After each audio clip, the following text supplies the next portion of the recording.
హోరని ఆధారం చేసుకున్న దగ్గర నుంచి ప్రతిరోజు ఏ హోరతో ప్రారంభమవుతుందో ఆ హోర పేరు మీదుగా ఒక రోజుని నిర్ణయం చేయడంతో మొదలుపెట్టి ఎంత తక్కువ కాలాన్ని విభాగం చేయొచ్చో అంతవరకు తీసుకొచ్చి దాన్ని ఎలా జీవితంలో అన్వయం చేసుకుని అభ్యున్నతి పొందాలో నిర్ణయం చేసినటువంటి మహాపురుషులు. అందుకే ఋషుల యొక్క ప్రజ్ఞని దృష్టిలో పెట్టుకుని ఋషికి రుణపడి ప్రతిరోజు కూడా ఋషి రుణం తీర్చుకోవడానికి ఋషి తర్పణము అని ఒకటి విధానం ఏర్పాటు చేయబడింది.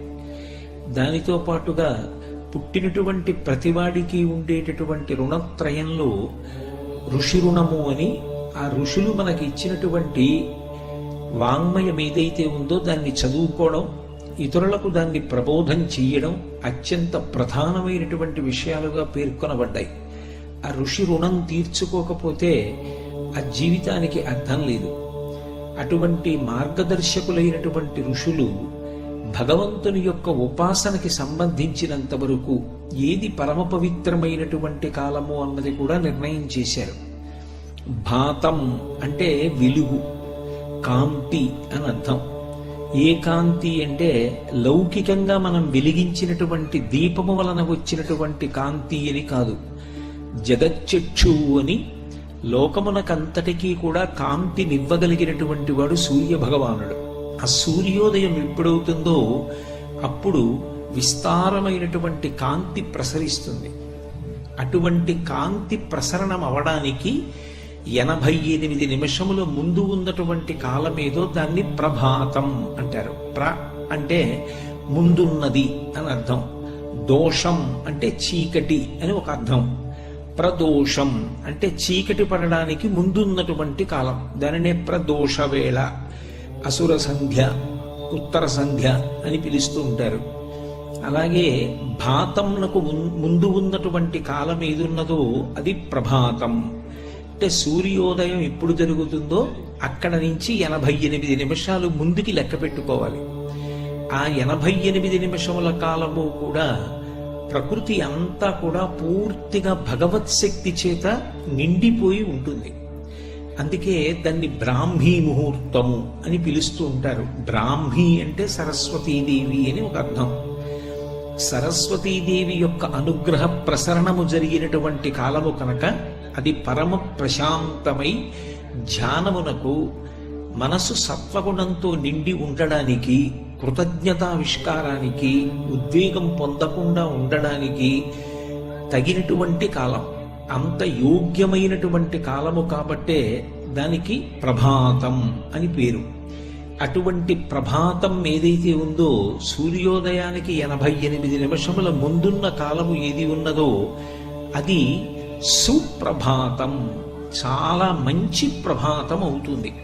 ఎందుచేత మంచి ప్రభాతం అవుతుంది అంటే కొత్తగా మనం చేసినటువంటి కారణముల చేత కాదు. అది ఎప్పుడూ తనంత తానుగా పరమ పవిత్రమైనటువంటి కాలమే. ఆ కాలమునందు శారదాదేవి యొక్క అనుగ్రహం విశేషంగా ప్రసరిస్తూ ఉంటుంది. అందుకే పూర్వం తెల్లవారుజామున లేచి చదువుకోండి, ఆ కాలంలో చదువుకున్నటువంటి చదువు బాగా జ్ఞాపకం ఉంటుంది అంటుండేవారు. అయితే సుప్రభాతం అది ఎప్పుడు మంచి ప్రభాతం అవుతుంది అంటే ఆ కాలమునందు నిద్ర లేవడం అనేటటువంటిది ఒక గొప్ప అలవాటు. అందుకే ఆదిత్య హృదయంలో ఒక నామం ఉంటుంది, కృతఘ్నఘ్నాయ దేవాయ జ్యోతిషాం పతయే నమః అని. కృతఘ్నుడు ఎవరు అంటే జగచ్చక్షువు, 3 మూర్తుల యొక్క సమాహార స్వరూపమైనటువంటి సూర్య భగవానుడు ఉదయించడానికి పూర్వమే నిద్ర లేచి కాలకృత్యములు తీర్చుకొని స్నానాదులను పూర్తి చేసుకుని భగవంతుణ్ణి ఆహ్వానించడానికి సిద్ధపడకుండా తమోగుణ భూయిష్టమైనటువంటి నిద్రయందు ఉన్నటువంటి వాడెవరో వాడు కృతఘ్నుడు. ఈశ్వరుడు వచ్చేశాడు, కానీ ఈయన మాత్రం నిద్ర లేచి ఆయనకి స్వాగతం పలకడానికి సిద్ధంగా లేడు. అది కృతఘ్నత కనుక కృతఘ్నఘ్నాయ దేవాయ. అటువంటి కృతఘ్నుడైన వాడెవరున్నాడో వాడిని శిక్షించేటటువంటి లక్షణము కలిగినటువంటి వాడు సూర్య భగవానుడు అని. అటువంటి సూర్య భగవానుని యొక్క ఉదయమునకు పూర్వము నిద్ర లేవడం ఒక గొప్ప అలవాటు. అసలు సుప్రభాతం చదవడం, సుప్రభాతాన్ని అనుసంధానం చేసుకోవడం, ఆ సమయంలో భగవత్ సంబంధమైనటువంటి ఆలోచనలు మనసు యందు నింపుకోవడం తరువాతి మాట. అసలు సూర్యోదయాత్ పూర్వం నిద్ర లేవగలగడం అనేటటువంటిది ఒక గొప్ప అలవాటు. వాల్మీకి రామాయణంలో రావణాసురుడు తప్పు చేస్తే తప్పు అంటారు, ఒప్పు చేస్తే ఒప్పు అంటారు. ప్రభాత కాలవనందు రావణాసురుడు నిద్రలేస్తే వాల్మీకి మహర్షి అంతటి వారు దానిని మంచి అలవాటుగానే పేర్కొన్నారు. నిద్ర లేవగానే పరకాంతను గురించి కామంతో స్మరిస్తే అది దుర్మార్గపుట ఆలోచన. ఆ కాలమునందు భగవత్ సంబంధమైన ఆలోచన మాత్రమే మనస్సునందు నిలబడాలి. ఎప్పుడైనా సరే మనిషికి అభ్యున్నతినివ్వగలిగినది, మనసుని ప్రశాంతంగా ఉంచగలిగినది ఏది అంటే భగవంతుని యొక్క ఆలోచన ఒక్కటే. ఎందుకని అంటే కరిగేటట్టుగా చెయ్యగలిగేటటువంటి లక్షణం ఎక్కడుంటుందో అదే భగవంతుని యొక్క మూర్తి. పంచదార నీళ్లలో కలిపాననుకోండి, కొంతసేపు అయిన తరువాత ఇక పంచదార తన అస్తిత్వాన్ని పొంది ఉండదు. అది నీటిలో కరిగిపోయి పంచదారలోని తీపి నీటిలోకి వెళ్ళిపోతుంది. ఒక ఉప్పు బొమ్మ సముద్రపు లోతు నేను తెలుసుకుంటానని సముద్రంలోకి ప్రయాణం చేసిందనుకోండి, సముద్రపు లోతెంతో కనుక్కుని వచ్చి చెప్పడానికి ఇక ఉప్పు బొమ్మ ఉండదు. ఉప్పు బొమ్మ సముద్రంలో కరిగిపోతుంది. అలాగే భగవంతుని గురించినటువంటి చింతన ఏం చేస్తుంది అంటే భగవంతుని యందు ఐక్యమైపోవడానికి కారణమవుతుంది. అలా భగవంతుని గురించి చింతన చెయ్యడానికి పరమ యోగ్యమైనటువంటి కాలం ఏది అంటే ప్రభాత కాలం. అప్పుడు సాధన ప్రారంభం చేస్తే, ఆయన గురించి ఆలోచించడం అన్నది ప్రారంభం చేస్తే క్రమక్రమంగా ఉపాసన బలపడుతుంది. బలపడి జీవితంలో ముందుకు వెళ్ళడానికి అవకాశం కలుగుతుంది. పైగా బ్రాహ్మీ ముహూర్త సమయమునందు ఏ ఆలోచనతో ఉంటాడో ఆ ఆలోచన మనసు ఉద్విగ్నత పొందకుండా ప్రశాంతంగా ఉండేటట్టు చేస్తుంది. ప్రశాంతమైనటువంటి మనసు నుండి ప్రశాంతమైన ఆలోచనలు, సరి అయినటువంటి నిర్ణయములు, సరి అయిన నిర్ణయముల వలన సరి అయిన కార్యములు రూపుదాల్చి తాను అభ్యున్నతిని పొందుతాడు, సమాజము అభ్యున్నతిని పొందుతుంది. అందుకే సుప్రభాతమునకు విశేషమైనటువంటి ప్రాధాన్యత ఏర్పడింది. అయితే సుప్రభాత పఠనం, పఠనం అంటే చదవడం, సుప్రభాత గానము అంటే పాడడం, లేదు ఆ సమయమునందు భగవత్ చింతనము, భగవంతుని గురించి ఒకసారి ఆలోచించడం. నిజానికి సుప్రభాతం ఎక్కడ మొదలవుతుంది అంటే భగవంతుని గురించి ఆలోచించడంతో మొదలవుతుంది. ఎందుకనంటే మీరు ఒకటి బాగా ఆలోచించండి. నేను ఇప్పుడు ఇక్కడ ప్రవచనం చేస్తున్నాను అనుకోండి, ఈ ప్రవచనం చేయడానికి ముందు ఏ విషయం మీద మనం వెళ్ళి ప్రవచనం చేస్తే బాగుంటుంది అని ఒక చింతన ఉంటుంది. ఈ విషయం మీద మాట్లాడితే బాగుంటుందేమో అని ఒక నిర్ణయం ముందు మనస్సులో సంకల్పంగా రావాలి. అది దృఢతరమై తప్పకుండా నేను వెళ్ళాలి అని అనుకున్నాను అనుకోండి, మనస్సులో వచ్చినటువంటి ఆలోచన క్రియారూపంగా మారింది 6 గంటల 30 నిమిషాలకి. ఇప్పుడు అసలు ముందు మనసులో ఒక మంచి ఆలోచన వస్తే కదా ఒక మంచి కార్యం.